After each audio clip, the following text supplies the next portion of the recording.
Se você quer saber o que são versores e como devemos utilizá-los para representar os vetores, essa aula então foi feita especialmente para você. Eu me chamo Tiago e bem-vindos à aula do Bruce.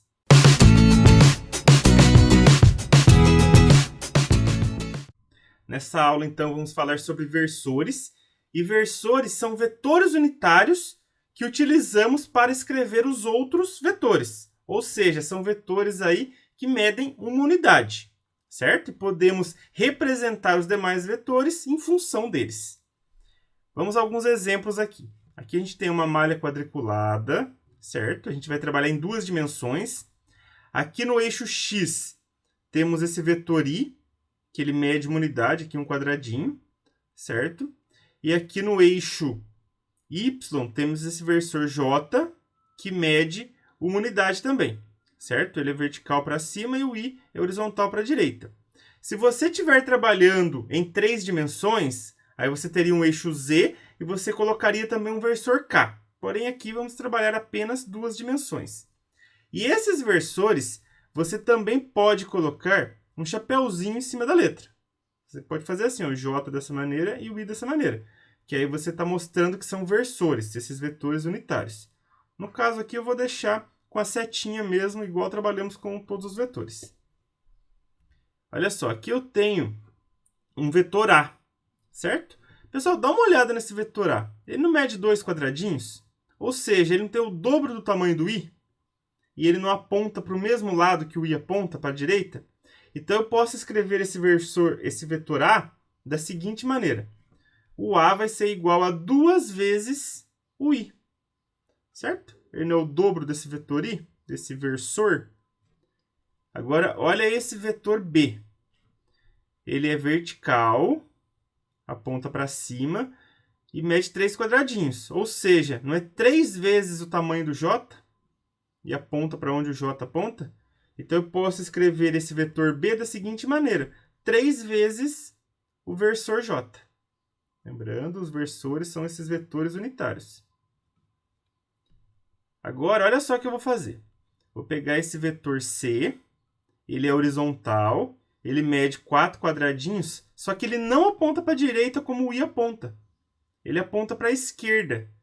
Pessoal, pensa assim, se o vetor I, no caso aqui a gente chama de versor, ele aponta para a direita, o menos I não apontaria para a esquerda? Certo? O mais I aponta para a direita, o menos I apontaria para a esquerda. Então, esse aqui, na realidade, é 4 vezes o oposto do vetor I. Certo? Então, eu posso escrever da seguinte maneira. O vetor C vai ser menos 4 vezes esse versor.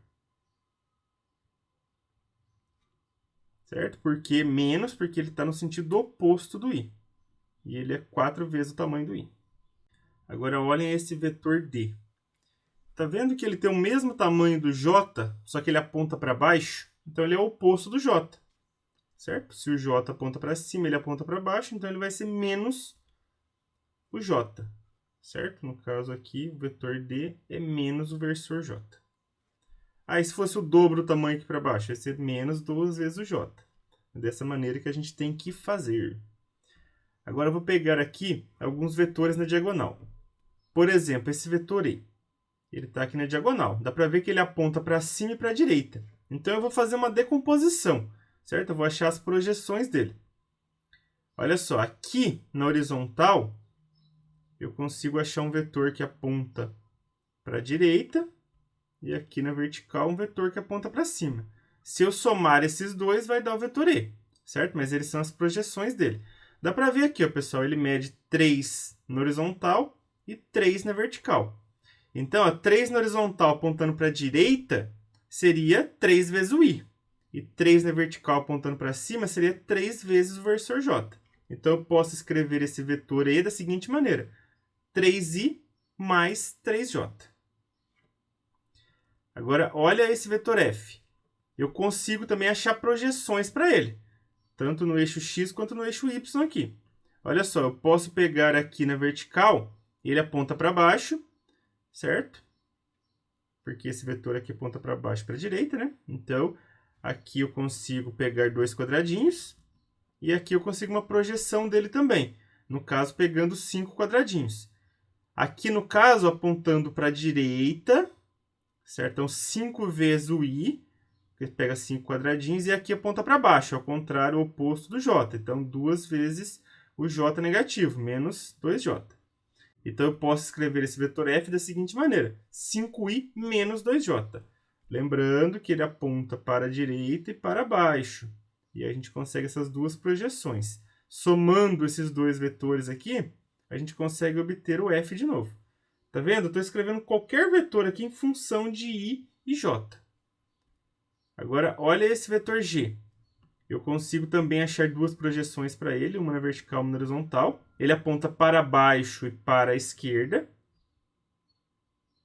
Certo? Então, aqui tem uma projeção no eixo x, certo?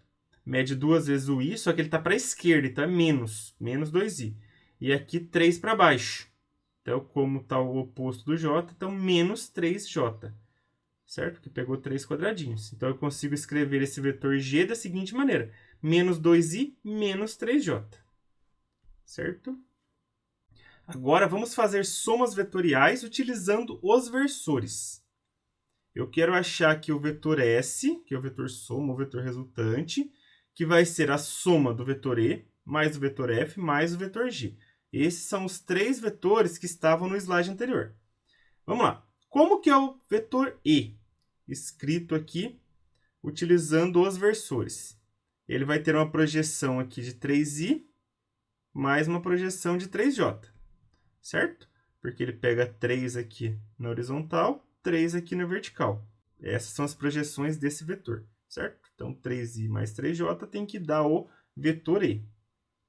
Então, o E vai ser 3 vezes o versor I mais 3 vezes o versor J.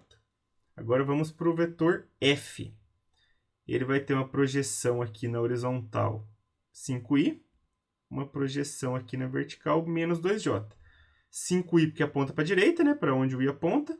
Só que o j aqui no caso vai ser negativo, por quê? Porque ele aponta para baixo, no sentido oposto ao versor j. Então, menos 2i. Então, o f seria a soma de 5i menos 2j. E o vetor g?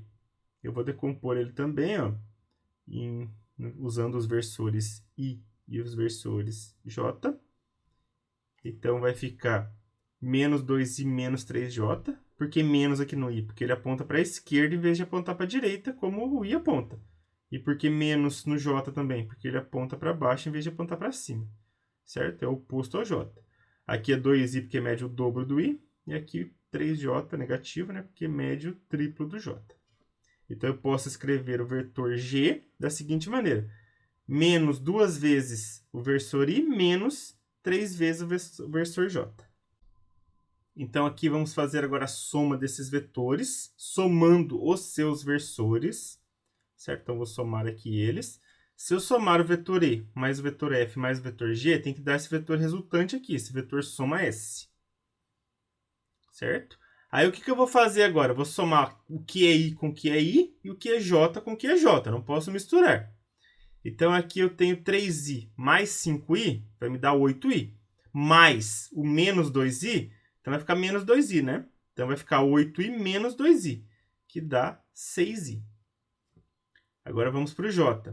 Pessoal, 3j menos 2j vai dar j. Menos 3j vai dar menos 2j. Ou seja, esse vetor soma ele vai ter uma projeção aqui para a direita, que mede 6 quadradinhos, e uma projeção para baixo, que mede 2 quadradinhos. Então, ó, projeção para a direita aqui, 6i, né? Certo? Mede 6 vezes o i, é positivo porque aponta para a direita. Uma projeção para baixo aqui. Por quê? Porque é negativo, né? Então, tem que ser o oposto do j e mede 2 quadradinhos. Então, 2 vezes o j. Então, o vetor soma é o vetor que vai ter essas duas projeções. Essa projeção na horizontal e essa projeção na vertical. Então, ó, 2 para baixo aqui, 6 para a direita. Então, esse daqui seria o nosso vetor soma, o nosso vetor resultante. Então, eu somando aqui o E mais o G mais o F, tem que dar esse vetor S, certinho? Então, pessoal, essa foi a aula de hoje. Se você gostou, dê um joinha e não se esqueça, toda semana tem novas videoaulas aqui no canal. Um grande abraço a todos e até a próxima!